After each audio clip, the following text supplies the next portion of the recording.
கண்ணுக்கு கண் பல்லுக்கு பல் இதெல்லாம் மலைப்பொழியில் வரக்கூடிய பின்பாக வரக்கூடிய பகுதிகள் அப்படின்னு சொல்லி பழைய ஏற்பாடு இறைச்சட்ட மோயிஸ் உங்களுக்கு சொன்னார். ஆனால் நான் உங்களுக்கு சொல்கிறேன், கண்ணுக்கு கண் பல்லுக்கு பல் அல்ல, ஒரு கன்னத்தில் அறைந்தால் மறு கன்னத்தை காட்டுங்க. அப்போ மோயிஸ்ன்னு சொன்னதை இயேசு மாத்துறார். யூத மக்களுக்கு மோயிஸ் தான் பெரிய தலைவர், மிகப்பெரிய மனிதர் மோயிஸ் என்றால் அவர் தான் கானான் தேசத்துக்கு கொண்டு வந்தார். எகிப்து தேசத்திலிருந்து இஸ்ரேல் மக்களை மோயிசன் தான் அழைத்து கொண்டு வருகிறார். 10 கட்டளை வாங்கி கொடுத்தது மோயிசன் தான், 10 கட்டளை விலக்கி சொன்னது மோயிசன் தான். அவர் சொல்றார், கண்ணுக்கு கண் பல்லுக்கு பல் இருக்கலாம். ஒரு கணத்தில் இருந்தால் நீயும் அவன் கணத்தை அற, ஒரு பல்லு பிடுங்க நீயும் அவனுடைய பல்லு பிடுங்கிடு, பிரச்சனை இல்லை.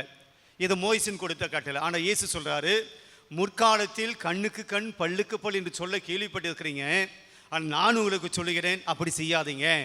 அப்போ என்ன சொல்றாரு, மோயிசன் கட்டளை மாத்துறாரு.